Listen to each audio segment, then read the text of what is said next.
Mesdames et messieurs, nous allons démarrer cette cérémonie en commençant par présenter nos excuses pour le retard qui a été accusé.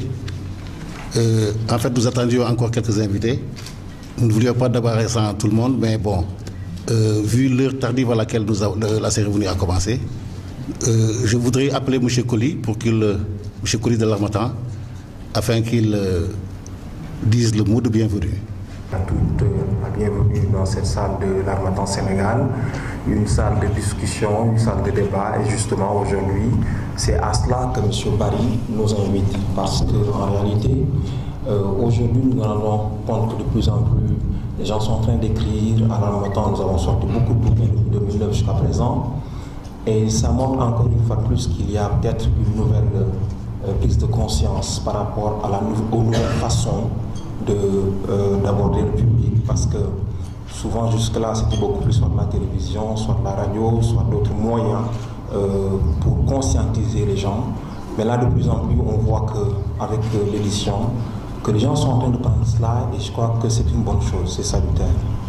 Et moi je voudrais dire, quand je vois les écrivains qui sont jeunes, c'est Barry, je vais dans ce dos-là, qui sont jeunes, écrire, je me dis qu'il y a encore de l'espoir, parce que malgré tout ce qui se passe, il y a encore des gens qui se lèvent, qui dénoncent, qui disent ce qui se passe, que ça ne va pas, que nous ne sommes pas d'accord.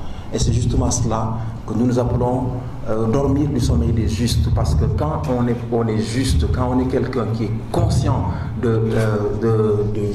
travail qu'il doit faire, quelqu'un qui est vraiment prêt à se battre pour que ce continent-là dans lequel nous sommes, qui peut éventuellement décoller, mais il faut impérativement que chacun d'entre nous y mette du sien, parce que quelqu'un disait, c'est quand chacun d'entre nous se sent concerné que l'on fait une communauté pour tous. Et que donc M. Barry se lève, au lieu de faire comme tout le monde, peut-être en train de dormir, il se lève la nuit pour écrire. Dieu sait que c'est compliqué d'écrire, mais il le fait pas pour lui, il le fait pour nous. Il le fait pour les futures générations. Et je crois que c'est à cause de cela que vraiment, vous avez du mérite, M. Barry. Nous attendons encore d'autres ouvrages engagés comme celui-là qui permettent de réveiller, de conscientiser les gens, parce que parler de la jeunesse, des questions qui sont là, beaucoup de casse-tête chinois pour les autorités, pour les gens qui sont là, on ne trouve pas de solution, et que quelqu'un prenne le temps de réfléchir, de nous proposer des choses, c'est extrêmement important. Et c'est en cela que, mesdames et messieurs, je vous souhaite une très belle fête de l'esprit dans cette magnifique salle de l'Harmattan. Merci, monsieur le modérateur. C'est également un Français, parce qu'il est fonctionnaire en France. Il a fait ses études où il a obtenu ses diplômes en économie. C'est aussi un grand baroudeur. C'est un enfant de Grand-Yoff qui a fait toutes les rues de Grand-Yoff. Il est bien connu de son quartier. Cette cérémonie, il l'avait dédiée au maire de Dakar, M. Khalifa Ababacar Sall. Mais comme nous le savons tous, M. Khalifa Ababacar Sall n'a pas pu se présenter. Aussi, c'est le maire de Grand-Yoff qui l'a délégué pour le représenter à cette cérémonie. Je vais peut-être donner la parole à M. Ibnou Arabli, qui est le représentant de la directrice de la radio Afia FM, afin qu'il nous fasse une note de lecture du livre « J'accuse, quel héritage et quel avenir pour cette jeunesse ». Monsieur. Merci. Je vais l'avoir et je peux. Oui, vous pouvez. Je peux rester ici. Okay. Assalamu alaikum.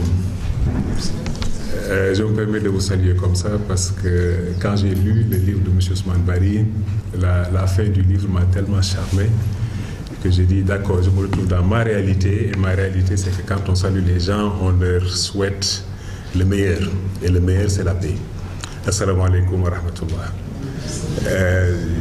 Ibnou Arabli, je représente Madame Penda Sougou, directrice de Afia, de Radio Afia 93.0 si je ne me trompe pas. Et c'est avec beaucoup d'émotion, hein. Bon, vous allez voir ça, hein. C'est avec beaucoup d'émotion que j'ai mis les pieds dans l'Harmattan, parce que nous faisons partie d'une génération où nous avions nos maîtres qui nous ont fait aimer les livres, qui nous ont donné la passion des livres et qui nous ont même rendu sacrés les textes qui étaient dans les livres. Et à l'époque, à Dakar, il n'y avait pas beaucoup de bibliothèques, hein. Il y avait juste le Centre culturel français, il y avait le G2, je crois, Et nous, le défi que nous on s'est lancé, c'était qui a lu le plus de livres. J'avais quelqu'un qui était un médecin, il parvenait à lire tous les livres qui étaient au Centre culturel français et au GELO. Parce que nous avions la passion des livres, parce que nous avions la passion de la connaissance. Malheureusement, à l'époque, il n'y avait pas encore beaucoup de Sénégalais qui écrivaient en dehors de nos aînés. Ousmane Bari s'est engouffré dans un chemin qui est difficile, il faut le dire, mais qui est passionnant parce que c'est transmettre la connaissance, transmettre la lecture que nous avons du monde aux Sénégalais, aux Français, à l'humanité. Et ce qui m'a sidéré, c'est vraiment les mots simples que vous avez utilisés pour traiter un sujet aussi complexe que ce qui s'est passé en Afrique, que ce qui s'est passé en France, que ce qui se passe actuellement dans le monde. Bon, mais moi je ne suis que le représentant de Penda. Alors, elle a lu intégralement le livre. Elle a fait une note.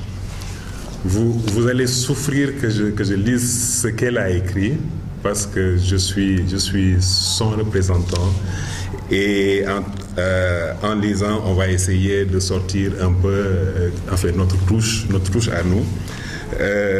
Elle salue quand même le partenariat qui a été tissé entre sa radio et l'Harmattan, parce que tout ça participe à pousser les enfants, à pousser la jeunesse, à pousser aussi les adultes à aimer les livres.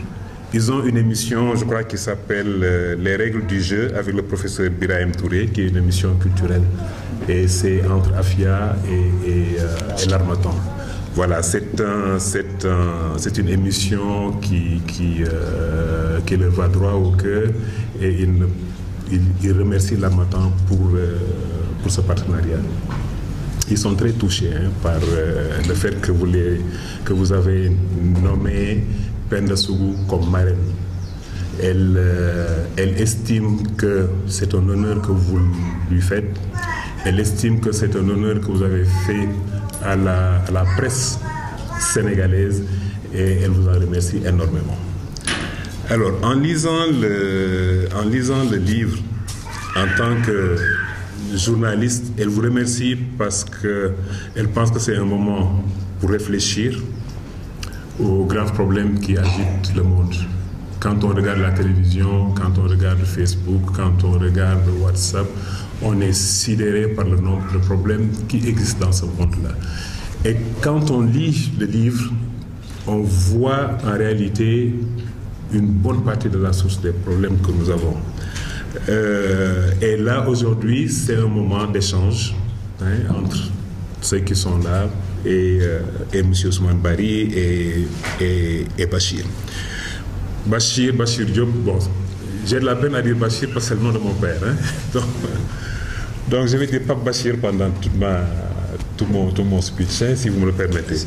Donc, comme le fait observer Pape Bachir dans sa préface, cet ouvrage constitue un point de vue critique et désabusé sur la situation des étrangers vivant en France. Pas des étrangers, mais des Français d'origine non européenne. D'origine non européenne. Ce sont des... Voilà, il n'y a pas de Français, c'était des Gaulois, c'est tout ce qu'on veut. Après, ils sont devenus des Français. Donc, ce sont des Français d'origine non européenne, je dirais. Ces immigrés, donc, ou fils d'immigrés, se retrouvent aujourd'hui dans l'impossibilité de vivre en même temps une double culture, parce qu'il faut le dire, il s'agit réellement d'une double culture, celle de leur pays d'accueil et celle de leurs origines. Ainsi se résume le malaise vécu par des Arabes, par les Noirs, en Occident et précisément en France. Cela justifie le souci clairement affiché chez l'auteur de prendre en compte le passé culturel des uns et des autres. Cet ouvrage examine en fait le vécu des étrangers. Bon, elle insiste sur étrangers, donc je vais laisser étrangers. Le vécu des étrangers sur le sol français.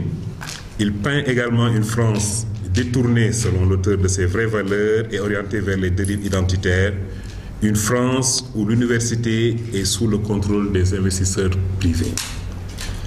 Ce pays, gouverné par le président Sarkozy, le temps d'un mandat présidentiel, a trempé dans l'un des plus évidents, excusez-moi le terme, mensonges de l'histoire, selon l'auteur de J'accuse, à côté de celui commis par le président George Bush, à travers deux événements importants qui se sont produits en Irak et en Libye. Nous l'avons tous vécu. On a dit qu'il y avait des armes massives en Irak, tout le monde savait que ce n'était pas vrai, tout le monde le savait, l'ONU le savait, les gens ont fait des enquêtes, on le savait, mais bon, c'était le président de la nation la plus importante, entre guillemets, de ce monde, tout le monde a suivi. Le résultat, c'est des milliers et des millions de personnes qui sont tuées tous les jours. Pourquoi? Tout le monde le sait, c'est pour le pétrole, c'est pas pour la démocratie, mais ça a permis d'amadouer l'opinion publique, ça a permis que ce qu'on appelle la communauté internationale soit ensemble pour faire cet acte de barbarie-là. L'auteur reprend dans son livre, parce qu'il se sent engagé, l'auteur. L'auteur, il sait que ce ne sont pas uniquement les politiques qui doivent changer les choses, ce sont les hommes qui doivent changer les choses, et lui, il a pris son courage. Il a écrit une lettre envoyée à François Hollande pour attirer son attention sur de graves dérives observées en France, pays des libertés, depuis l'avènement du pouvoir de M. Nicolas Sarkozy. Quand on écrit, il faut bien décrire, il faut bien donner des repères, mais ce qui est sûr et certain, c'est que cette situation, c'est depuis la nuit des temps, en tout cas au moins depuis que l'esclavage a été mis en moyen de développement par ces pays-là. Il exprime, ce faisant, l'idée d'une France dépositaire d'une mission rédemptrice. Le réquisitoire de M. Barry évoque également une Afrique en détresse, mais qui possède les richesses minières, les ressources morales et intellectuelles nécessaires pour son développement. Devant les problèmes de l'Afrique et ceux de ses fils immigrés en Occident, une seule solution s'impose: la vie dans la foi, la vie dans la vérité. Pour l'auteur, le salut est dans l'héritage des prophètes des religions révélées. Dans un monde représenté comme injuste et déséquilibré sous la domination d'une minorité, 10%, je crois, décrit dans le livre, l'évocation des mots qui gangrènent la communauté mondiale appelle, selon l'auteur de J'accuse, l'adoption d'une nouvelle sagesse consistant à retourner aux enseignements prophétiques à travers un rappel de ce que l'auteur désigne par le mot véracité et qui est aux antipodes du mensonge, de la médisance et de la calomnie. Dans cette mission, il lance un appel à tous les hommes, de quelque bord qu'ils soient. Si on parle de la religion, prêtre, rabbin, imam. M. Barry adresse ses principaux, pour revenir à la France, ses principaux reproches à la France de Sarkozy conquérante, insensible et parfois impitoyable devant les crimes et les désastres que la non-conformité aux valeurs de référence a engendré. L'Afrique brutalisée, blessée, souillée par un Occident aux visées dévastatrices qui représentent les idéaux d'un capitalisme sans âme, un univers où les industriels vivent comme des rois. Une telle situation se traduit au plan moral par un grave déficit éthique chez les riches. Bon, et c'est eux qui dirigent le monde malheureusement. Et il crée des sous-cultures dépravées fondées sur la drogue, les perversions sexuelles, les jeux et toutes sortes de vies inimaginables. Le livre de M. Barry est surtout un plaidoyer pour l'Afrique, devant le mépris et l'arrogance rendus plus manifestes chez certains dirigeants sous la gouvernance de M. Sarkozy. Il en prend plein, hein, M. Sarkozy, parce qu'à un moment, parce qu'il est venu ici, il nous a dit que nous ne sommes même pas rentrés dans l'histoire. À Dakar, à l'université de Dakar. Et certainement, il y a certains parmi nous qui avaient applaudi, hein, Hein, c'est M. Sarkozy, mais l'auteur le dénonce aussi, c'est nous. M. Barry dénonce surtout les lois contre les jeunes arabes ou noirs issus de l'immigration qui sont poursuivis, pourchassés, persécutés, jusque dans leur famille, jusque dans les salles de classe. Et c'est terrifiant, ce monde totalitaire, ce monde de violence, de terreur qui met l'université sous surveillance par l'autonomie et la privatisation. M. Barry est sénégalais, il est français. Il a pu faire dans son journal, dans son livre, un aller-retour entre la France et l'Afrique, parce que il y a un cordon ombilical, pas entre la France et l'Africain, mais entre c'est l'univers, c'est le monde entier. Nous sommes tous reliés. Tous les humains sont reliés, tous les pays sont reliés. Ce qui se passe en Chine se passe au Sénégal, a des répercussions au Sénégal. C'est comme ça que le bon Dieu a créé son monde, et malheureusement, comme ce sont ces riches-là qui dirigent ce monde, et ils ont décidé de diriger par le mensonge, bon, voilà les résultats que nous avons aujourd'hui, mais on peut le changer. On peut le changer. Donc il y a d'autres exemples que M. Barry nous donne. Nous en avons déjà parlé avec George Bush. Alors, ce que moi j'ai vu, c'est que M. Barry devait être très proche de son père lui aussi, parce qu'il a dit que son papa lui a dit que pour que le mal triomphe, il suffit que les hommes de bien ne fassent rien. Voilà. Et aujourd'hui, ceux qui dirigent le monde, et c'est ce qu'on voit partout, nit ku baax du def politique, c'est ce qu'on nous dit. Bon, nit ku baax du def politique. Or, politique lu baax la. Or, c'est extraordinaire de prendre la destinée des gens et de dire que moi je vais œuvrer pour que ce pays-là, pour que cette nation-là, pour que ce continent-là, pour que le monde fasse un saut qualitatif. Il n'y a rien de plus noble que ça. Alors si on dit que les gens de bien ne doivent pas entrer dans ce champ-là, qu'est-ce qu'on va devenir? Ce sont les gens mauvais, entre guillemets, qui vont le faire. Ce n'est pas des gens mauvais qui nous dirigent. Ce sont des systèmes mauvais où ils sont, qui amènent des actes mauvais. On est tous issus de la même culture, de la même civilisation, des mêmes gens. Nous sommes bons quand nous naissons. Et je crois quand même que vous le dites dans votre livre. C'est l'environnement, ce sont les systèmes qui nous rendent comment nous sommes. Les gens de bien doivent agir pour que le monde tourne bien. Et l'auteur, il sait donc, en ramenant le tout au bon Dieu, qu'est-ce qu'il nous propose? La vérité. La vérité est que c'est le bon Dieu qui nous a créés.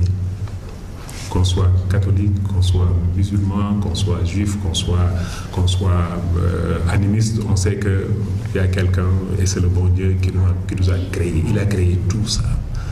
Alors, comment on peut décider qu'on va diriger le monde en dehors de celui qui a tout créé, qui t'a créé, qui a créé le tchèp là avec lequel tu te nourris, qui a créé les habits, qui a tout créé, et tu dis non, je ne prends pas en compte tout ce qu'il me dit. Bon, intellectuellement, moi, je ne peux pas accepter ça, et je suis entièrement en accord avec l'auteur. Et la base de tout ça, c'est l'éthique, ce sont les valeurs. Aujourd'hui, à travers les exemples qu'il nous donne dans son livre, c'est le mensonge qui a dirigé le monde jusqu'à présent et qui amène des actes qui font tuer des millions et des millions de personnes. Il demande qu'on se ramène à la vérité, qu'on parle vrai, qu'on suive les principes que le bon Dieu nous a appris, et comme ça on pourra vivre un peu mieux. Ce n'est pas de l'utopie, ça peut se faire, mais en condition encore, comme son père lui a dit, que les gens de bien se réveillent et qu'ils fassent quelque chose. Voilà, je m'excuse pour cet exercice. J'ai essayé de passer de l'exercice qu'on m'a donné en essayant de mettre un peu du bien là-dedans, parce que j'ai été très excité par la lecture de ce livre qui est très simple parce que basé sur la vérité. Dès qu'on utilise la vérité, on utilise des mots simples et ça va droit dans le cœur des gens. Et je vous souhaite à vous tous de lire ce livre et après maintenant que ça se traduise par des actes pour que les gens de bien puissent vivre bien, dans un environnement bien. Merci bien. Merci, monsieur. Merci, monsieur Ibn Arabli. Merci aussi à Afia FM. Parce que vous nous avez honorés de votre présence et vous avez décortiqué le livre de façon admirable. Avant de donner la parole à l'auteur, pour qu'il se dise lui-même, ce qu'il y a dans le livre, parce que nul n'est mieux placé que lui pour le faire, je voudrais souhaiter la bienvenue au représentant du maire de Grand Yoff, M. Elas Diaye, qui représente M. Pape Modiop Diop. M. Elas Diaye, si vous voulez bien dire quelques mots.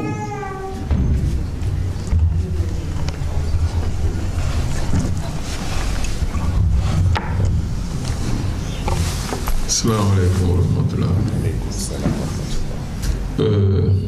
Tout d'abord, je vais me présenter. Donc, moi, je m'appelle Elas Diaye. Comme vous l'avez dit, je suis conseiller municipal à la commune de Grand Yoff, plus particulièrement le président de la commission coopération décentralisée et participation citoyenne. Par ailleurs également, je suis à la ville de Dakar, où je suis le conseiller en communication du maire de la ville de Dakar, Khalifa Babacar Sall. Et donc, si je suis là aujourd'hui, c'est par rapport à cette double casquette, pourrions-nous dire, pour venir représenter Grand Yoff dans une cérémonie de dédicace qui honore un fils et un enfant de Grand Yoff. Et je crois que c'est ça ce qu'il faut retenir en premier. Donc moi également, j'ai été pris au dépourvu parce que jusqu'au dernier moment, pas plus tard qu'avant la prière du vendredi, il était confirmé que c'est le maire de Grand Yoff, Pape Modiop Diop, qui devait être là et assister à la cérémonie.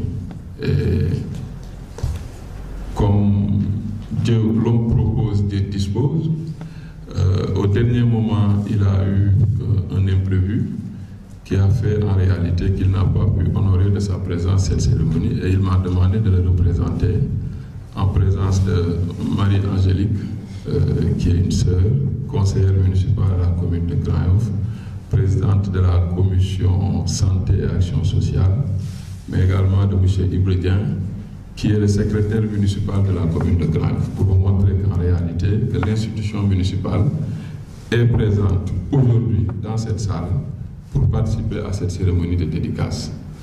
Et je crois que c'est un honneur pour Grand Yoff de voir un de ses dignes fils produire une œuvre pareille et qui entre dans l'éducation citoyenne, je l'appellerai ainsi, même si nous sommes dans l'espace littéraire.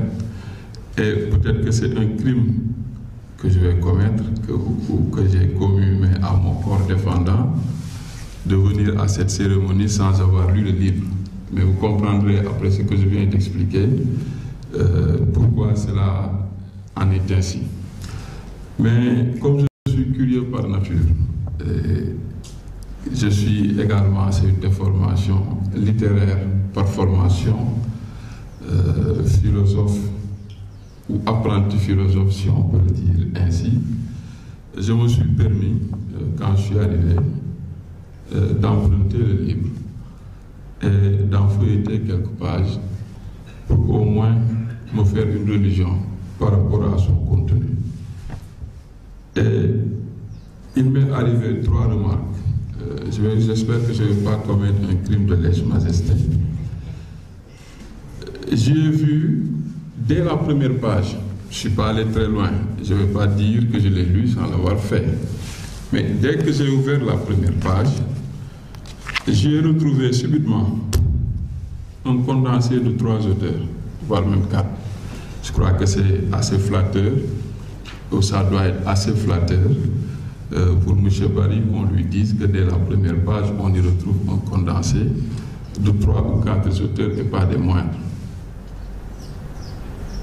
Et je retrouve d'abord Zola, Naturellement, c'est la seconde accusation. La première a été faite au XIXe siècle pour défendre un officier issu en réalité également de ce qu'on pourrait appeler les couches les moins privilégiées, parce que ça, on pourrait qualifier cela comme un cas patent de racisme dans la France du XIXe siècle. Dreyfus, parce qu'il était juif, il a été accusé à tort. Et Zola a accusé cette société qu'il a accusée à tort. Nous voilà au XXIe siècle dans un contexte où les Africains, ou entre guillemets, c'est un terme que je mets entre guillemets, où l'Africain hybride, c'est comme ça que je le vois en fait dans ce livre-là, est accusé à tort. Et voilà que M. Barry, dans un réquisitoire sévère, prend la défense de ceux qui ont été à tort accusés. Donc j'y retrouve Zola. Mais quand vous lisez les premières pages du livre, dans la tonalité et dans le contenu, vous retrouvez un des défenseurs ou un des plus ardents défenseurs de l'Afrique, David Diop, à travers cette Afrique qui vient de façon redondante, de façon répétitive, pour ne pas dire itérative. Afrique l'hospitalière, Afrique violée. Ça me retourne justement à mes anciens amours et surtout à mes récitations de primaire que nous tous nous avons eu à réciter pour éviter la répétition. Afrique, mon Afrique de David Diop. Mais au-delà de David Diop, cette Afrique dont il parle, c'est une Afrique violée, une Afrique mutilée, une Afrique suée, une Afrique trahie. C'est l'Afrique de Césaire. C'est ce qu'on domestica, c'est ce qu'on christianisa, c'est ce qu'on inocula d'abattardissement, dont Césaire nous a parlé dans son cahier au pays natal. On le retrouve également dans cette première page-là. Et la dernière référence, je crois que c'est celle qui, à mon niveau, me paraît la plus essentielle, c'est la référence à Cheikh Hamidou Kane. J'ai parlé justement de ces Africains hybrides partagés entre deux cultures. Ça a été toute la problématique et je crois que l'endroit où nous sommes est l'endroit le mieux indiqué pour en parler. Ça a été toute la problématique justement de l'aventure ambiguë. Et nous voyons cette ambiguïté dans ce livre-là. Cheikh Hamidou Kane nous dit « Je ne suis pas un pays de dialobés distincts face à un Occident distinct, appréciant d'une tête froide ce que je puis lui prendre ou ce qu'il faut que je lui laisse en contrepartie, je suis devenu les deux. » Et il ajoute, et c'est ça qui est important, il n'y a pas de tête lucide entre deux termes du même choix. Et nous voyons en réalité qu'il y a un déchirement qui accompagne justement ce livre-là et qui fait en réalité que la problématique qui est soulevée est une problématique assez importante mais surtout actuelle face justement à cette déperdition auquel les Africains qu'on appelle souvent Africains d'origine font face à l'Occident. Et je crois que c'est un livre qui vient à son heure, c'est un essai, mais c'est plus ou moins, je le considère comme ainsi, c'est un réquisitoire. C'est que M. Barry a accepté de porter sa toge, de revendiquer son identité africaine et de défendre ce que nous sommes ici et là-bas. Et je crois que quand un grand Yofa le fait, il porte notre fierté. Et au nom du maire de Dakar, je peux parler en son nom pour être son conseiller en communication. Au nom du maire de Grand Yoff, nous sommes venus lui témoigner notre estime et lui montrer en réalité notre satisfaction à être à ses côtés pour l'accompagner justement dans cette mission qui est très exaltante, qui est l'écriture. N'oublions pas que l'écriture est une sorte d'affranchissement. Et on a beau nous taxer de tous les noms, on a beau nous enfermer dans des goulots d'étranglement, nous avons toujours en réalité la solution à nos problèmes. Et je crois que l'une des premières pistes, en réalité, c'est l'écriture qui nous permet de nous affranchir de tout ce que ce qu'on veut nous faire porter comme mal. Et je crois que c'était le message que je voulais délivrer. Je m'excuse de m'être un peu transporté dans le livre sans pour autant l'avoir exploré de fond en comble. Vous pouvez être sûr que la première chose que je ferai au sortir de cette cérémonie, c'est d'essayer d'avaler les 62 pages, je crois, qui constituent le livre pour m'en donner une claire conscience. Je vous remercie de votre attention. Merci. Merci d'avoir parlé au nom de M. Khalifa Ababacar Sall, maire de Dakar, et d'avoir parlé également au nom de M. Pape Modiop Diop, maire de Grand Yoff, au nom de tout Grand Yoff. Je crois maintenant qu'on peut donner la parole à l'auteur du livre, Ousmane Bari. Personne mieux que lui ne peut expliquer son livre. Pourquoi il accuse? Qui accuse-t-il? Monsieur Bari, vous avez la parole. Merci beaucoup. Mesdames et messieurs,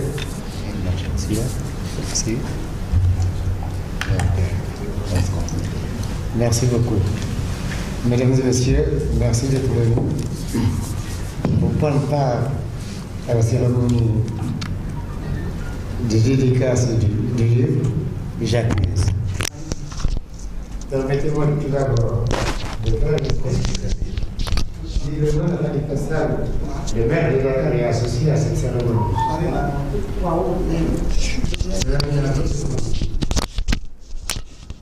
Monsieur Khalifa Sall est simplement mon grand frère. Un fils de Grand Yoff, comme nous, et qui depuis plus de 20 ans est à nos côtés pour nous prodiguer des conseils et nous aider à mieux faire face aux vicissitudes de la vie. Nous le connaissons depuis toujours et son incarcération. Au-delà du caractère politique qu'il peut revêtir, nous laisse un goût amer. Aussi, c'est parce que nous avions le sentiment qu'il serait libre après son élection comme député que nous avons maintenu l'idée d'en faire l'invité d'honneur de cette cérémonie. Nous souhaitons qu'il retrouve sa famille biologique et sa famille politique.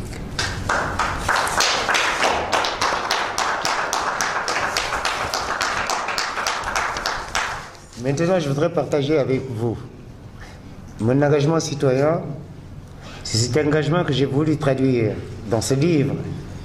En tant que citoyen français de culture sénégalaise, oui, j'accuse la France qui dévie de son chemin, la France qui se replie sur elle-même et qui refuse de porter son identité de pays des droits de l'homme et de l'égalité. Cette France qui s'engage résolument dans la mondialisation tout en refusant d'intégrer ses propres enfants, en particulier ceux issus de l'immigration. Pourquoi Sarkozy? Il l'a dit. Sous Sarkozy, nous avons vu naître toutes les forces sombres de la division. Oui, encore une fois, j'accuse. Mais je ne fais pas le procès de la France. J'accuse aussi l'élite politique africaine qui s'est laissée endormir pendant des décennies. Mais je dirais qu'il n'y a aucune situation qui justifie l'état de l'Afrique actuelle.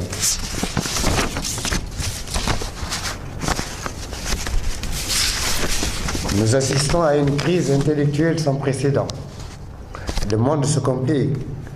Le besoin de se moderniser s'impose au prix du désaveu de toute valeur. Les familles se déchirent et se décomposent. À l'intérieur de nos pays africains se joue aussi le drame le plus inattendu. Tout autour de nous, nous constatons avec tristesse la dégradation de nos valeurs et surtout la faillite de nos institutions. Les hommes politiques ne parlent plus le même langage que nous, alors que nous crions notre désarroi face à la dégradation des mœurs, la montée de l'intolérance et l'absence de repères chez les jeunes, le chômage croissant, la pauvreté dans les villes et campagnes, la famine qui guette le monde rural, des conflits à l'intérieur du pays, avec ceux-là qui s'entre-déchirent avec des mots dépourvus de sens, dans une ambiance de règlement de comptes politiques, d'emprisonnement d'opposants politiques et de positionnement intéressés pour freiner des ambitions légitimes d'une nouvelle génération d'hommes politiques guidés par le sens des valeurs morales et éthiques. Notre peuple vit en silence le drame qui se joue aux portes des hôpitaux, faute de moyens pour leur prise en charge, pendant que le chômage et la déperdition scolaire ouvrent aux jeunes des chemins hasardeux et souvent fatals.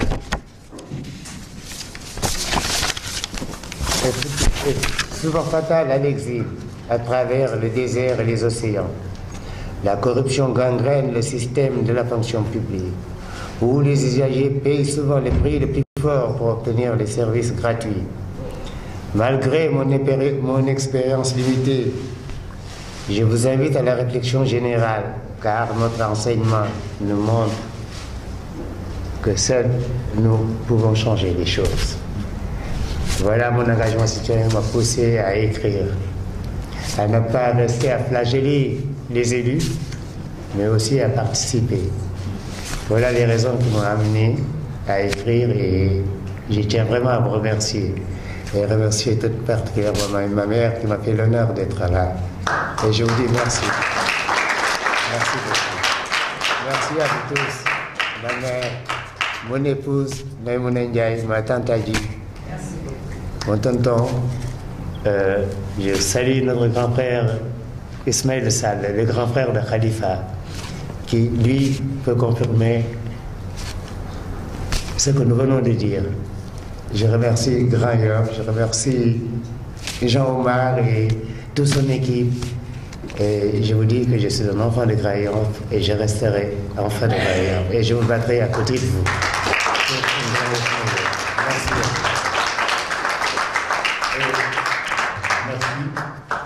Je ne m'attendais pas à autant d'émotions au cours d'une cérémonie pareille. Et aujourd'hui, vraiment teintée d'émotions. Tout Grand Yoff est derrière, me semble-t-il. Mais je voudrais inviter ceux qui désirent, ceux qui souhaitent prendre la parole, je voudrais les inviter à dire quelques mots ou poser des questions à M. Ousmane Bari. S'il vous plaît.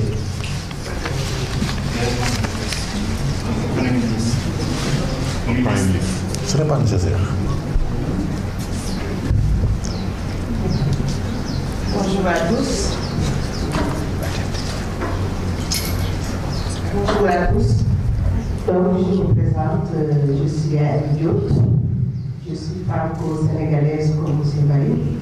Et je suis ancienne élue à la ville de Colombe en France.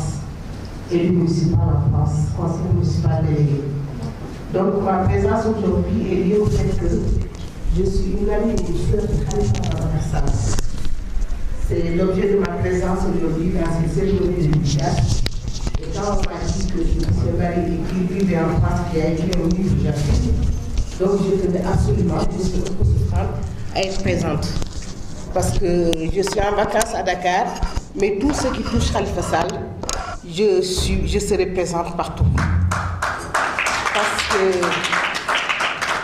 Khalifa Sall et moi, c'est 35 ans de connaissance. Il m'a accueilli en tant qu'étudiante du Parti Socialiste. J'ai fait mes études à l'Université de Dakar. Après, je suis partie en France, les continuer là-bas. Et j'ai fait 25 ans de vie en France. Donc, j'ai eu une émotion particulière quand j'ai entendu M. Bari dire que Khalifa Sall est actuellement en détention. Oui, je dirais, il est otage politique aujourd'hui. Et le mot j'accuse, et je suis totalement d'accord avec tout ce qu'on a dit dans le livre, parce que je vis en France et j'ai vu comment nos enfants en France sont différenciés par rapport aux Français de souche, ce qu'on appelle. On dit les Français, dès qu'on dit Français d'origine, c'est des Français comme nous, qui sont d'origine sénégalaise ou d'origine malienne. C'est comme ça qu'on nous appelle.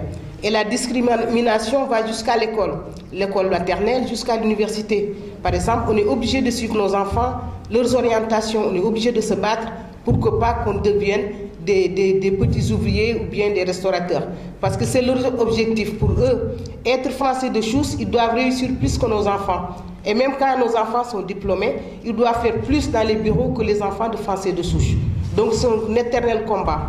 Et de l'autre côté aussi de l'Atlantique, comme on peut dire, dans nos pays d'origine aussi, on n'accepte pas souvent ce qui s'y passe, aussi bien sur le plan social, aussi bien sur le plan politique.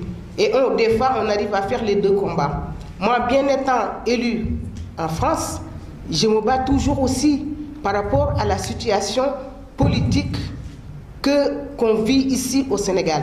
Et comme chaque année, je viens en vacances, Dieu merci, donc chaque année aussi bien pendant mes vacances, je mène le combat au niveau du Sénégal et pour les Sénégalais. Et je suis très fière du bouquin que j'achèterai tout à l'heure, parce qu'il nous faut des gens comme Barry, des gens, c'est-à-dire qui combattent de partout. De partout. Parce que ce n'est pas parce qu'on vit en France qu'on oublie ce qui se passe chez nous. Nous devons aussi être aux côtés de ceux qui se battent ici. Ça doit être notre rôle.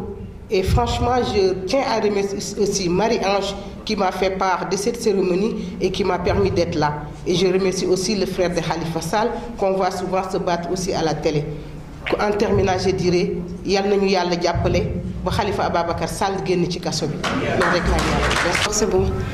Bon, j'ai retenu que l'auteur est en train de faire le procès de l'Afrique, si je peux l'appeler ainsi. Peut-être que double nationalité, si je peux me permettre de dire ça, parce que vous dites que vous êtes français, mais en même temps sénégalais. Maintenant, peut-être vous parlez des tares peut-être de l'Afrique, l'Afrique en détresse. Tout à l'heure, c'est ce que vous avez dit. Vous dites que les Africains peut-être sont... J'ai fait quelques notes ici. Crise des valeurs, les institutions bafouées, il y a la dégradation des mœurs, la pauvreté et tout. Maintenant, j'aimerais juste savoir, est-ce que ce n'est pas l'Afrique même qui est la source de ces problèmes? Parce qu'on parle de la jeunesse africaine, mais nous ne sommes pas engagés. Prenons le cas du Sénégal. Il y a les jeunes, on les appelle les LBK, Lank Banyakhay. C'est-à-dire que quand vous prenez les gouvernants, eux, ils ne sont là que pour leurs propres intérêts, si je peux m'exprimer ainsi. Ils ne sont pas là pour les jeunes. C'est-à-dire que dans les bureaux, quand vous partez dans les bureaux, il n'y a que 5 ou 6% de jeunes. Tous sont plus âgés, il y a plus de 60 et quelques. Maintenant, où est la part des jeunes? Peut-être dans cette Afrique-là. Cette Afrique où Thomas Sankara, Patrice Lumumba, ils se sont battus pour que peut-être que nous ayons ce que nous avons aujourd'hui. Mais nous ne pratiquons pas leurs revendications. Et comme le disait si bien, comment dirais-je,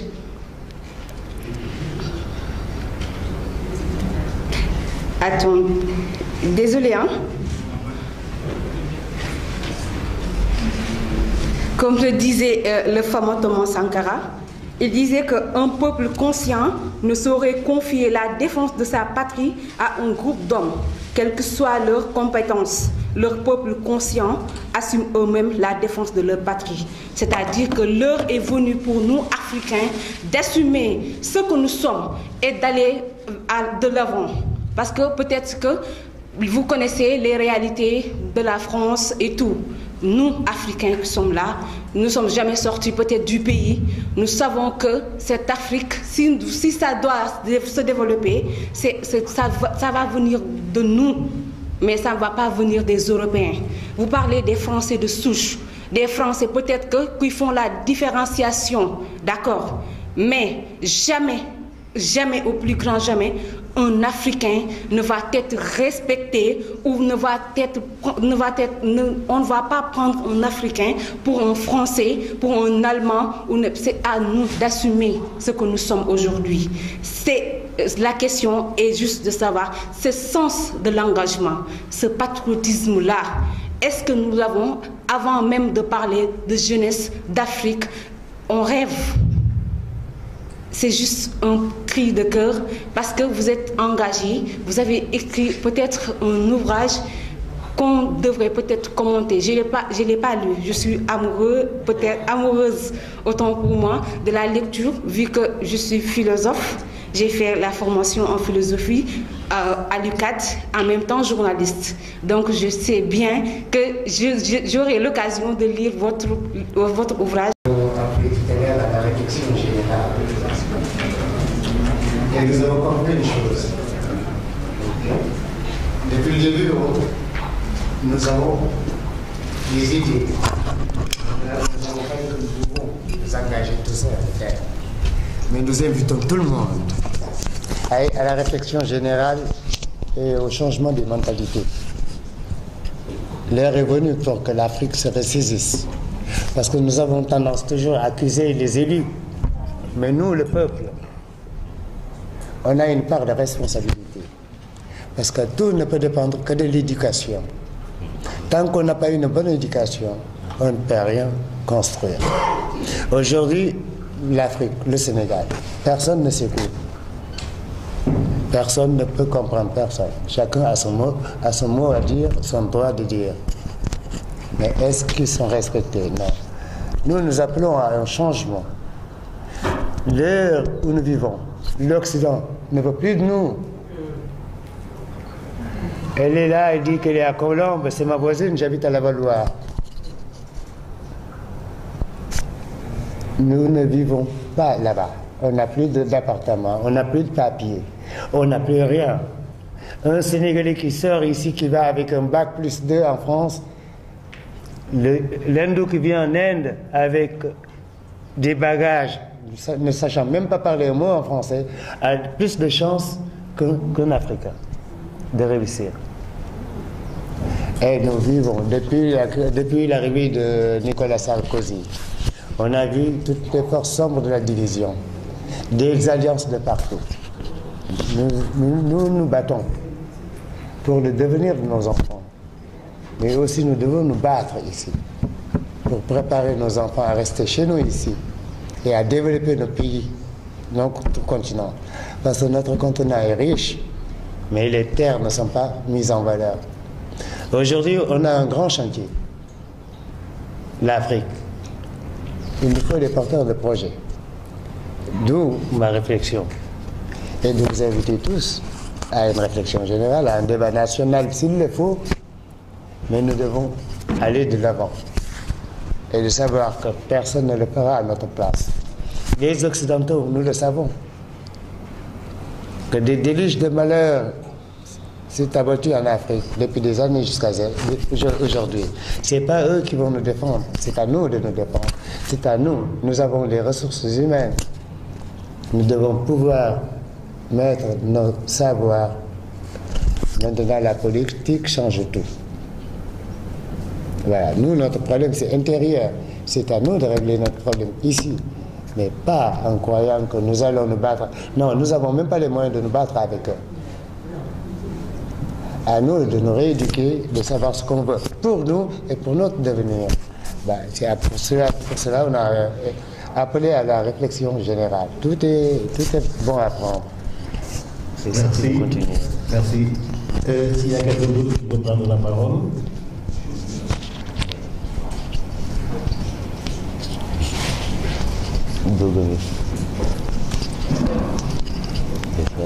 C'est toi qui réponds.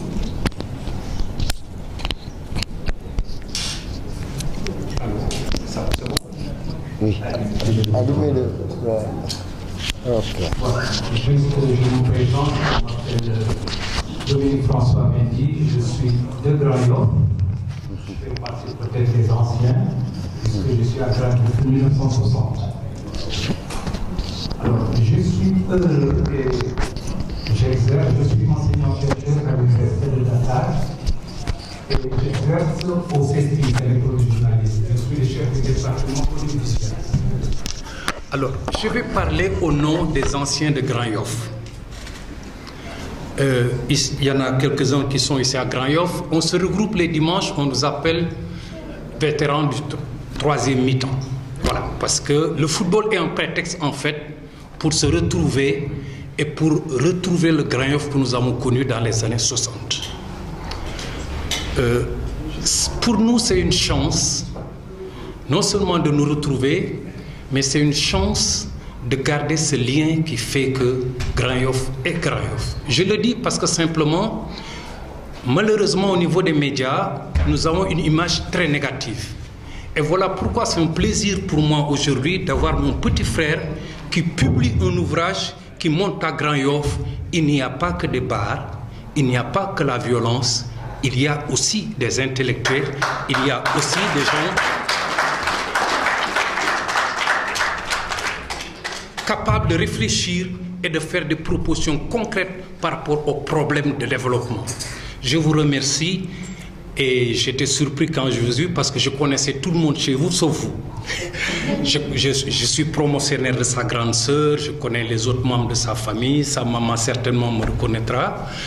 Et je dis aujourd'hui l'enjeu n'est pas de prolonger cette image que les gens ont de Grand Yoff et que cette image que les médias d'ailleurs continuent à véhiculer. L'enjeu aujourd'hui c'est de réfléchir, je suis d'accord avec vous, et de trouver des réponses par rapport aux problèmes qui se posent à nous. Pas par rapport aux réponses que les autres nous donnent. Je pense que ce combat-là est dépassé. Je suis d'accord avec vous. J'aurais voulu vous provoquer, mais ce n'est pas le moment. Je vous ferai une note. Je dis il faut arrêter de croire que les réponses à nos problèmes vont nous être données de l'extérieur. Si nous ne trouvons pas de réponse à nos problèmes, les autres ne le trouveront pas à notre place. Ou bien alors, s'ils nous donnent les réponses, ce seront des réponses qui correspondent à nos propres intérêts. Vous voyez à quoi je veux dire. Donc, merci de nous donner l'occasion aujourd'hui de nous rencontrer, de parler de Grand Yoff. Et c'est vrai qu'il y a beaucoup d'émotions. Voilà pourquoi je ne vais pas être long, mais je ferai une note critique par rapport à votre ouvrage. Merci.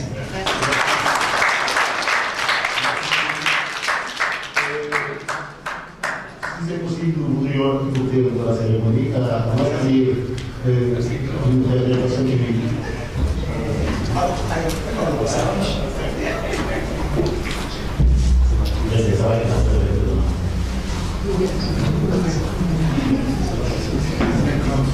Olof laay wax comme ñëpp dégg ñu tubaab duma làkk tubaab te salaamaaleykum maa ngi leen nuyu ku ci nekk turam ak santam di kontaan ci ñëw bi ndax kii bind livre bi sunu mag la mënoon na demee neneen mais mu ngi def xeex boo xam ni diggante dak Sénégal la ak France ñu d'accord ci ànd ci ma koy laaj lu tax mu bind livre bi li tax mu bind ko man lakkam bëgg naa ko xam Ousmane yàgg na France am na ñu noo xam ne xeexuñu lii su ko bindee pour xeex Sénégal ñun ñëpp ñoo war a di te jàpp ci xeexle ko ba mu mat jàmbaar la xam na li muy def ndax su ko xamul woon du ko bind ku bind livre rek xam nga li muy def kon Oussou ñu lay remercier ci li nga def di la wax encore merci beaucoup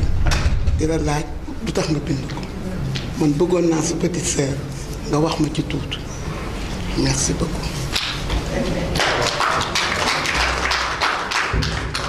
Là, je vais te répondre franchement. Voilà, merci. Même moi, je sais pas. Wallaay. Même moi, je sais pas ce qu'on va dire. Mais c'est bon. Je suis un homme, j'ai su ma destinée. J'arriverai, ça vous dire pas trop, mais je me destinais à écrire, mais bon, avec le gars, on a tapé, voilà. Nous allons prévoir avant, voilà, d'abord, nous permettre de bouger. D'accord, merci beaucoup.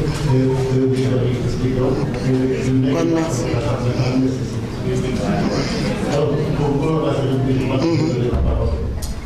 Merci beaucoup. Merci Oussou Aïda.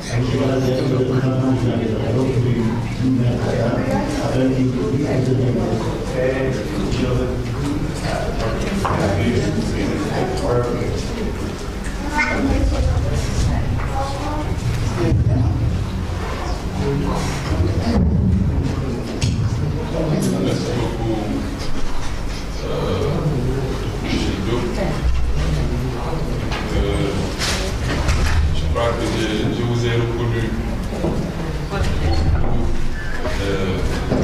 la cérémonie. Et je peux dire que quelque part,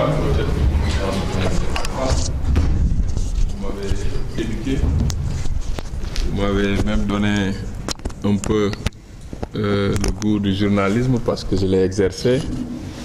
Pour avoir fait longtemps le thé pour vous et mon oncle Serigne Mour Diop. Donc vous savez de quoi je parle. Donc voilà, exactement. Donc je voudrais également, avant de terminer, taquiner un peu l'auteur. Sa sœur lui a demandé tout à l'heure pourquoi il a écrit ce livre. Et je crois que la réponse qu'il donne est la meilleure, c'est qu'il ne sait pas, heureusement qu'il ne sait pas. Mais également, je crois qu'il a écrit simplement par enthousiasme, ce que les Grecs appellent l'inthéos. Quand les dieux parlent en nous, nous n'avons plus la possibilité justement de garder cela. Et pour que ce faux sorte, il faut l'extérioriser par l'écriture. Je vous ai dit tout à l'heure que l'écriture nous permet de nous affranchir. Et je crois qu'aussi il y a ma consoeur journaliste qui a posé la question tout à l'heure par rapport aux solutions que l'on propose. Et moi, j'aime provoquer. Je ne peux pas venir dans une cérémonie de dédicace d'un ouvrage où on parle de littérature, où on parle de science, sans provoquer. Le doyen d'eau a dit que lui, il ne provoque pas. Moi, j'aime provoquer parce que le livre, quand ça ne nous provoque pas, il reste un goût d'inachevé. Et pourquoi je dis que j'aime provoquer? C'est que lui, il dit qu'il nous appelle à trouver des solutions. Il nous appelle à réfléchir pour trouver des solutions par rapport à cette situation d'hybridité auxquelles les jeunes sont aujourd'hui confrontés. Sauf que, comme je l'ai dit, je n'ai pas lu, mais j'ai parcouru.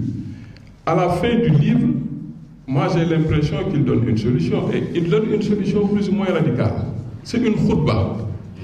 Une khutba, c'est quoi? Une khutba, c'est l'imam qui le fait du haut je ne sais plus de son minaret ou quoi, pour donner les sentences divines.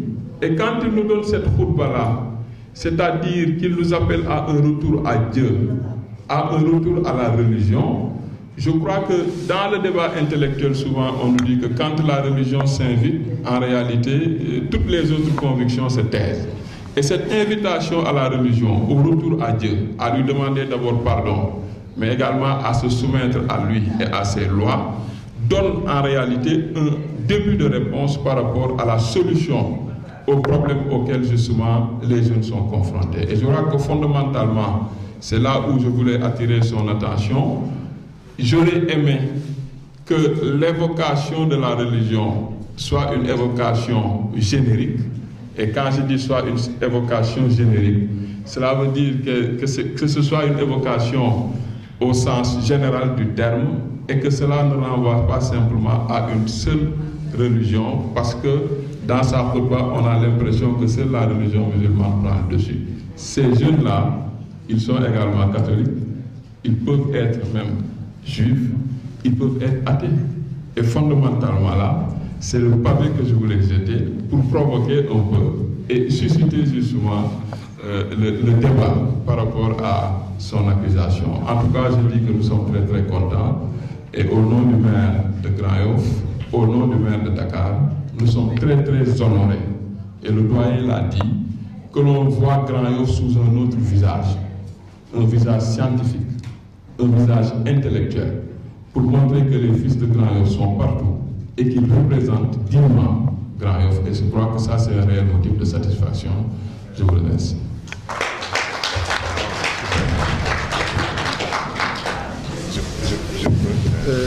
Merci, monsieur le maire. Nous n'allons pas clore cette cérémonie sans tenter de répondre à cette provocation. Oui. Je vais laisser le doyen Ibnou Arabli tenter d'y apporter une petite réponse. Oui. Oui, parce que là, on voit bien que c'est le philosophe qui est en train de titiller l'apprenti écrivain. Enfin, comme nous, on a eu la chance de lire, et je reprends Madame Penda Soubou, Monsieur Barry lance un appel aux prêtres, aux rabbins, aux imams et à tous les hommes de bonne volonté. Donc, en réalité, il fait appel à tout le monde. Mais une conviction reste une conviction, c'est-à-dire que il est musulman, moi je suis musulman. Et je sais à quoi m'appelle ma religion. Avant-hier, je revoyais ce que Pape Bachir a dit, le vrai Pape Bachir, mon papa. Et il disait qu'en fait, si on applique ce que Dieu a dit, c'est pour l'humanité toute entière. Et l'exemple était donné juste le cas de cette juive-là, du temps des Omar et autres, qui mendiait. Et c'était la civilisation musulmane. Et on lui a dit, mais attendez, pourquoi vous êtes en train de mendier? Dans la religion musulmane, dans une société musulmane, on ne mendie pas. C'est interdit de mendier. Alors, on dit ça aux Sénégalais parce que tous les mendiants sont des musulmans. Hein? C'est interdit. Parcourir le Coran, on ne vous dira jamais comment recevoir de l'argent. On vous dira toujours comment donner de l'argent. Et on lui dit non, c'est interdit. Alors elle dit que non, moi avant, je payais mon impôt, j'avais de l'argent, mais mon mari est mort. Et maintenant, moi, je n'ai plus rien. Et on lui dit, ben, maintenant, on va vous donner la même rente que nous donnons aux veuves qui ont perdu leur mari pendant les guerres. C'est-à-dire que ce que M. Barry explique, nous vivons dans un environnement où c'est dommage, quoi, mais c'est le mensonge qui a dirigé le monde jusqu'à présent. On prend des vérités et on les traversit et on les déforme. Aujourd'hui, tu prends un bon musulman, tu lui dis qu'on va essayer d'appliquer au Sénégal ce que le bon Dieu nous dit. C'est le musulman lui-même qui va dire non, ça c'est la charia, on va tuer les gens, on va couper des mains, etc. Parce que c'est ça qu'on a voulu qu'ils retiennent, alors que c'est pas ça la réalité. Vraiment, M. Barry, merci pour ce cri du cœur. C'est nous qui devons changer, mais c'est aussi les politiques qui doivent changer. Parce que c'est à eux que nous avons confié nos vies, nos rêves, nos enfants, nos petits-enfants, nos arrière-petits-enfants.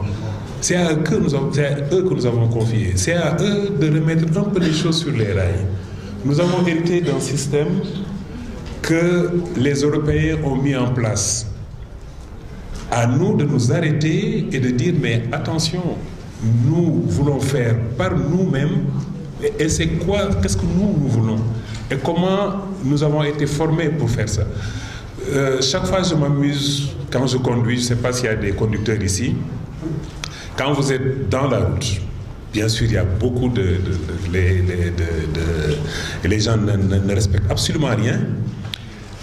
Quand vous êtes sur une ligne et vous voulez changer de ligne, qu'est-ce que le conducteur fait? Il met son signal et ça clignote. Tic-tac, tic-tac, tic-tac. Vous pouvez rester comme ça pendant 1 heure. Personne ne vous donnera la possibilité vous êtes sur la droite, vous voulez aller à gauche. Le tic-tac là, personne ne regarde ça. Abaissez votre vitre, si vous êtes climatisé. Sortez la main et dites « Maïlen ». Tout le monde s'arrête. Le camion, si un camion, il s'arrête. Si un car rapide, il s'arrête. Si c'est un taxi, il s'arrête. Ça veut dire quoi? Ça veut dire que nous avons une culture quand même. Nous avons une manière de gérer les gens. Mais les systèmes que nous avons mis en place ne prennent pas en compte ce système-là. On parle de corruption. Il y a plein de corruption dans ce pays-là. Énormément de corruption. Mais attention, dans notre culture, quand vous venez, quelqu'un fait le loubar, quand quelqu'un te fait quelque chose, dans ta culture, tu dis, ah mais tiens, il faut que moi je fasse le kodara. Mais ce que tu vas lui donner, ça va être de la corruption, parce que le gars, il est en train de faire son travail et toi, tu es juste en train de rémunérer parce qu'il est en train de faire son travail. Ça s'appelle de la corruption. Donc, nos pouvoirs publics, c'est un gros travail que nous devons faire. Quelle est notre réalité? Et on applique notre réalité pour aller de l'avant. C'est pas avec ce que les Napoléons, nos lois là, c'est toujours les lois Code Napoléon, notre président, quand il doit nous parler, il est obligé de nous parler en français. Hein? Madame Barry, merci beaucoup. Vous avez parlé en Wolof, on vous remercie énormément. Pourquoi on continue de parler en français? Nos élèves continuent d'apprendre à l'école en français, etc. etc. Enfin, je ne vais pas m'étendre. Si je dis ça, M. Barry, c'est comme disait M. Ndiaye, vous avez écrit « Moi j'attends la suite ». Après avoir accusé, on amène des solutions. Vous avez commencé par la base, par le fondement, la racine, c'est ce que le bon Dieu nous a appris. Mais maintenant, il faut entrer dans le détail. Comment faire pour bien manger? Comment faire pour être bien éduqué? Comment faire pour se soigner? Comment faire pour avoir un bon habitat? Comment faire pour avoir un bon investissement routier, etc. C'est ça qu'on vous demande maintenant. Hein? Et nous sommes là. Merci beaucoup. Ce sera un vaste chantier et je suis sûr que M. Barry ne rechignera pas à la tâche. Il s'y atteindra et il fera en sorte de nous présenter de nouveaux livres. Je crois qu'il ne nous reste plus qu'à remercier tout le monde.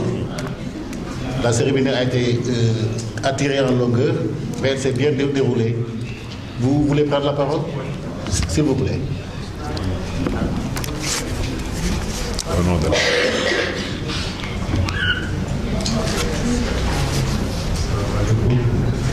Ça, c'est du mot de remerciement.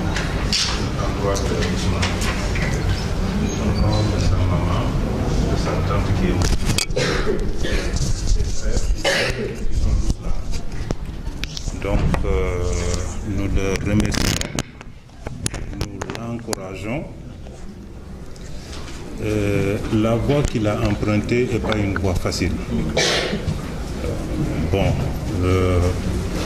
Nous l'encourageons à persévérer. Il a ouvert une brèche. Nous l'invitons à s'engouffrer dans cette brèche et à élargir la réflexion, comme vous venez de le dire.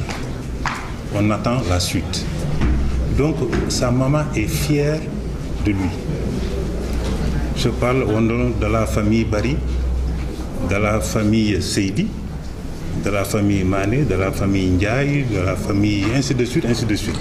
Hein? Nous sommes tous fiers de lui.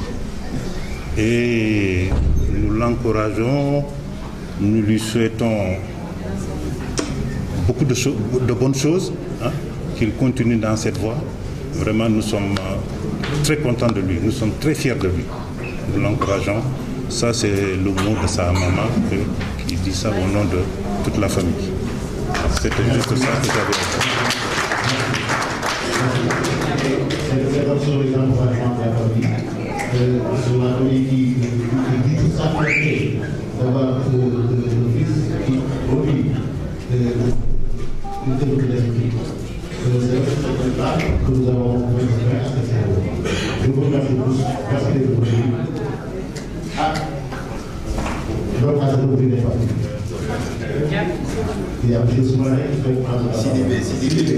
Bonjour, Bassir. Bonjour, je salue tout le monde. Je ne voulais pas parler, mais comme à la suite de mon grand frère Do, je suis un ancien de Grand Yoff et c'est un jeune frère avec qui on a grandi.